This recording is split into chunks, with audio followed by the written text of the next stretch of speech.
भारतीय सुहेलदेव समाज पार्टी के मुखिया ओम प्रकाश राजभर का बयान आया है मुख्तार अंसारी को लेकर। आपको याद है उन्होंने क्या बोला था पहले जब वो अखिलेश यादव के साथ में थे कि मुख्तार अंसारी गरीबों की मसीहा हैं, क्रांतिकारी हैं। वो अक्सर उस वक्त साल 2022 के विधानसभा चुनाव में वो जेल में मिलने भी उनसे जाते थे। इसके बाद वे बीजेपी के साथ में चले आए और अभी गठबंधन में हैं। उनको एक सीट मिली हुई है, चुनाव लड़ रहे हैं, एक क्या दो सीट मिली हुई है और अपने लड़के को उन्होंने उम्मीदवार बनाया हुआ है। मुख्तार अंसारी की मौत के बाद जो दोबारा जब पत्रकार ने उनसे पूछा तो अभी भी वे अपने बयान पर कायम हैं। कुल मिलाकर ये देखा जाए, भले ही ओम प्रकाश राजभर सीएम योगी को लेकर बदल गए हों, अखिलेश यादव को लेकर बदल गए हों, लेकिन मुख्तार को लेकर अभी भी वे कायम हैं। आपको तो याद ही होगा मुख्यमंत्री योगी आदित्यनाथ को क्या बोलते थे जब अखिलेश यादव के साथ में थे कि उनको भैया हम गोरखपुर भेजेंगे, उनसे सारंगी बजवाएंगे, इस तरह की बातें करते थे। बाद में जब वो बीजेपी के साथ में आ गए तो अखिलेश यादव के लिए बोलने लगे कि पूरे यादव परिवार को, अखिलेश यादव उनके पूरे खानदान को सफाई भेज कर मानेंगे। लेकिन मुख्तार को लेकर वह अभी भी अपने बयान पर कायम है। भैया गरीबों के मसीहा है मुख्तार अंसारी, क्रांतिकारी हैं। इस मसले पर बात करने के लिए हमारे साथ डॉक्टर रजनीश सिंह हैं, जो बीजेपी के पदाधिकारी हैं, अयोध्या के रहने वाले हैं और ऐसे बहुत सारे मसलों पर अक्सर आप प्रधानमंत्री नरेंद्र मोदी को और बीजेपी के राष्ट्रीय अध्यक्ष जेपी नड्डा साहब को चिट्ठियां लिखा करते हैं। मतलब 4-5 केसेस में तो ऐसा हुआ है जब कैंट की जो जमीनें हैं अयोध्या में उस पर कुछ कब्जे वब्जे को लेकर बात थी, तब भी आपने चिट्ठी लिखी। और हाल ही में एक बड़े ब्यूरोक्रेट्स हैं, उनकी पत्नी साल 2022 के विधानसभा का टिकट मांग रही थी बीजेपी से, उनको टिकट नहीं मिला। बाद में वो मेयर में दावेदारी ठोकने लगी यहाँ पर अयोध्या में। तो उसका उन्होंने खुलासा किया कि कैसे ये जो है ये जो महिला हैं, जो बीजेपी नेता हैं और ये टिकट मांग रही हैं, इनको टिकट नहीं मिलना चाहिए। तो ऐसे बहुत सारे मसलों पर डॉक्टर रजनीश सिंह अक्सर चिट्ठियां लिखा करते हैं और पार्टी के अंदर जो कुछ भी चल रहा है कुछ गलत, उसके लिए मुखर रहते हैं। तो मुझे लगता है इस पूरे मसले पर बात करने के लिए रजनीश भाई से और बेहतर कोई हो नहीं सकता है। तो अभी हम उनसे बातचीत शुरू करते हैं और ये बातचीत शुरू होने से पहले, मतलब करने से पहले, अगर आप चैनल पर नए हैं तो चैनल को सब्सक्राइब कर लीजिए और बेल आइकॉन दबाना बिल्कुल मत भूलिएगा। तो डॉक्टर साहब आपका बहुत बहुत स्वागत है। बहुत धन्यवाद आपको। ये जो ओम प्रकाश राजभर जी जो बोल रहे हैं, भले ही सीएम योगी को लेकर उनका स्टैंड बदल गया हो, लेकिन मुख्तार को लेकर वो भी कायम है। आप कैसे देख रहे हैं उनके बयान को?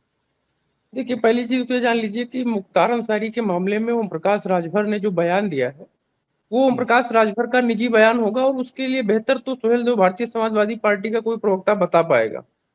उस बयान से भारतीय जनता पार्टी का कोई लेना देना नहीं है। और मैं उनका एबीपी पे इंटरव्यू देख रहा था, एबीपी के अभिषेक उपाध्याय उनका इंटरव्यू ले रहे थे, तो उन्होंने इस बात के साथ साथ एक बात और कही थी, वो भी गौर करने योग्य है कि मैं अपने सारे बयानों पर कायम रहता हूं, मैं कभी किसी बयान से पीछे नहीं हटता हूं। तो ये ओम प्रकाश राजभर का बयान था। और रही बात मुख्तार अंसारी की, जी बताएं। नहीं, आप अपनी बात पूरी कर लीजिए। मैं यही कह रहा था कि मुख्तार अंसारी के संदर्भ में ओम प्रकाश राजभर ने जो भी बयान दिए होंगे बेहतर तो वही बता पाएंगे। उन्होंने किस तरीके से परिभाषा गढ़ के उनको गरीबों का मसीहा बताया है वो तो वही बता सकते हैं। मेरी नजर में मुख्तार अंसारी एक दुर्दांत अपराधी और आतंकवादी से कम नहीं था। लेकिन एक बात बताइए, आपके साथ गठबंधन में हैं वो, और बल्कि सीएम योगी तो चाहते भी नहीं थे वो गठबंधन में आए। ऐसा कौन सा दिल्ली गए, वो अमित शाह जी से मिलते हैं, प्रधानमंत्री जी से मिलते हैं, यहाँ तक कि बहुत दिन तक उनका शपथ भी नहीं हो पाता है, शायद तैयार भी नहीं होते हैं। फिर अचानक जब वो कहते हैं राजयोग हमारा निकल जाएगा, दिक्कत हो जाएगी, तुरंत दूसरे दिन उनको शपथ दिलवाया जाता है। तो कैसे ये उनका बयान है, मतलब आपके साथ में है वो, पूरा दिन रात जुटे हुए हैं, 80 पे से 80 सीटें जीतने का लक्ष्य उन्होंने रखा हुआ है, कैसे अलग हो गया ये? मैं निश्चित तौर पे वो हमारे साथ में है, हमारे गठबंधन के सहयोगी हैं, हमारी सरकार में मंत्री हैं, बड़े मंत्रालय उनके पास हैं। उन सब के बावजूद मैं कह रहा हूं कि उनका व्यक्तिगत मत है, इसका भारतीय जनता पार्टी से कोई लेना देना नहीं है। भारतीय जनता पार्टी की सरकार और भारतीय जनता पार्टी के मंत्रियों से इस बयान का कोई लेना देना नहीं है। ये उनका नितांत व्यक्तिगत मत है, ये सरकार का मत नहीं है। और मुझे लगता है कि उन्होंने पुराने बयान पे अपने कायम रहने की बात कही है उन्होंने कल कोई नया बयान नहीं दिया है। लेकिन सीएम को लेकर तो उनका स्टैंड बदल गया था ना, सीएम योगी को लेकर उनका स्टैंड बदला है।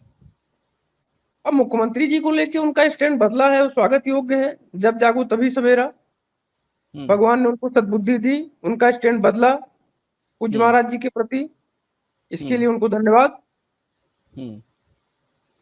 अच्छा, ये जो अभी जो कुछ भी आरोप लग रहा है कि उनको सही से ट्रीटमेंट नहीं दिया गया है, कुछ लोग ये भी कह रहे हैं उनको जहर दिया गया है, तो ये बात अलग है कि मजिस्ट्रेट जांच हो गया है, लेकिन सबको पता है कि निष्कर्ष क्या निकलने वाला है।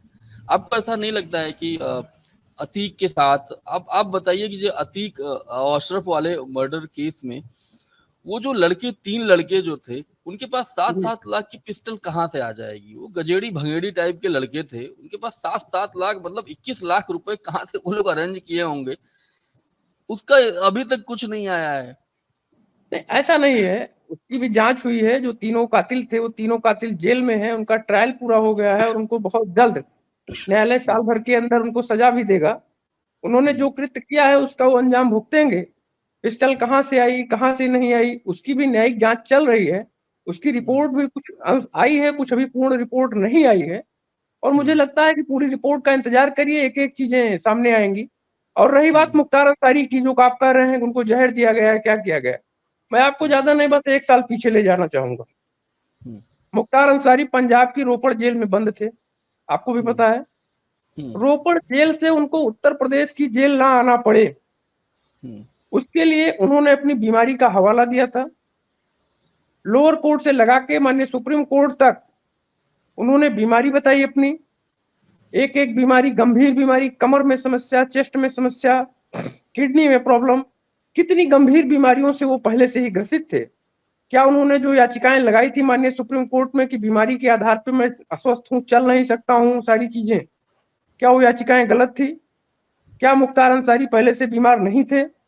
अगर मुख्तार अंसारी के परिवार बता रहे हैं, उनके परिजन बता रहे हैं कि मुख्तार अंसारी एकदम स्वस्थ हो गए थे, स्वस्थ हैं, तो पंजाब की रोपड़ जेल से आने के बाद मैं आपको बताऊं, उत्तर प्रदेश की जेल में लगभग 1.5-2 साल रहे हैं। 2 साल के बीच में 84 बार, मैं ये जेल का स्टेटमेंट है, मैं बता रहा हूं आपको, 84 बार उनको चिकित्सीय उपचार मुहैया कराए गए हैं। और अफजाल अंसारी का आपने एक बयान सुना होगा, उन्होंने बताया कि वो 19 तारीख को उनकी तबीयत बिगड़ गई थी, उसके बाद 28 इंजेक्शन लगाए गए। एक तरफ आप ये कह रहे हैं कि उनका इलाज नहीं हुआ, एक तरफ आप ये कह रहे हैं कि उनके इलाज की व्यवस्था नहीं थी, हॉस्पिटल नहीं ले जाया गया समय से, सारी चीजें हो गई। दूसरी तरफ आप खुद भी कह रहे हो कि 28, 28, 29 इंजेक्शन लगा के उस व्यक्ति को जिंदा रखने का पूरा प्रयास किया गया। तो दोनों चीजें सही नहीं हो सकती हैं। मुझे लगता है कि वो दुर्दांत अपराधी 1 साल पहले से ही बीमार था और लंबी बीमारी के चलते, शरीर में तमाम बीमारियों के चलते उसको जो है मायोकार्डियल इन्फेक्शन था, उसी में उसको कार्डियक अरेस्ट हो गया और वो अपनी सदगति को प्राप्त हुआ। तो चुनाव के समय ही ये सब होना था, मतलब आप कह रहे हैं कि वो तबीयत खराब थी उसकी, और तो पैसे वैसे का भी कोई दिक्कत नहीं, आप लोग खुद ही कहते हैं हजारों करोड़ रुपए की संपत्ति हमने गिरा दी है, जमींदोज कर दिया है, पैसे वैसे भी दिक्कत नहीं थी। अफजाल अंसारी को मैं सुन रहा था, वो बोल रहे थे जब पहली बार वो बांदा वहां गए, हॉस्पिटल में गए, तो उन्होंने बोला डॉक्टर से, भैया कोई दिक्कत मत लीजिएगा, अब पैसे वैसे अगर वो हो सही समय पे आप रेफर कर दीजिए, पैसे वैसे का टेंशन मत लीजिएगा। तो अगर आप तो यही बोल रहे हैं ना कि तबीयत खराब थी, पैसे तो कोई दिक्कत नहीं थी, तो काहे नहीं उसको सही से ट्रीटमेंट काहे नहीं हुआ उसका? नहीं, और सजा तो हो ही रही थी। नहीं, सजा हो रही थी, न्यायालय अपना काम कर रहा था, लेकिन न्यायालय, आप देखिए, अभी मैं पीछे जाऊंगा अगर, तो कई हार्ट अटैक की बीमारी, कई लोग हार्ट अटैक से मरे हैं। ऐसे ऐसे लोग मरे जिनके बारे में हम और आप कल्पना नहीं कर सकते हैं कि इनको भी हार्ट अटैक हो सकता है। बिल्कुल। हार्ट अटैक ये देख के नहीं आएगा कि अभी चुनाव चल रहा है उत्तर प्रदेश में, बहुत बड़ा दुर्दांत अपराधी है, इसके मर जाने से पोलराइजेशन हो जाएगा या उस तरीके का एक कम्युनलाइजेशन हो जाएगा, तो हार्ट अटैक ये देख के नहीं आएगा।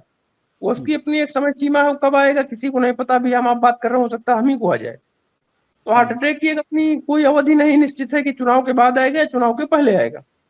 अब उस तमाम मल्टीपल उनको बीमारियां थी, बीमारियों के चलते तमाम समस्याएं हुई, समस्याओं में वो हार्ट अटैक से ग्रस्त थे, हो गए, अपना मर गए। तो अभी चुनाव का कैसे लग रहा है आपको उत्तर प्रदेश में? पूर्वांचल तो मैं भी गया था, बहुत सारे क्षेत्रों में बड़ी अच्छी स्थिति नहीं है बीजेपी की। देखिए, मैं फिर कह रहा हूँ, पूरे विश्वास के साथ कह रहा हूँ, उत्तर प्रदेश के अंदर भारतीय जनता पार्टी 80 में से 77 सीटें, ये मैंने 3 पहले सीटें भी कहा कौन था। सी? ये 3 सीटें कौन सी हैं जिस पे आप कह रहे हैं भैया कि विपक्ष जीत जाएगा? मैं 3 ये सीटें इसलिए बता रहा हूँ आपको, 3 सीटें क्योंकि हमारे सहयोगियों की हैं, अभी उनकी तैयारी के आधार पर मैं दावा नहीं कर सकता हूँ, लेकिन मैं भारतीय जनता पार्टी की 77 सीटों पर दावा कर रहा हूँ। हुँ।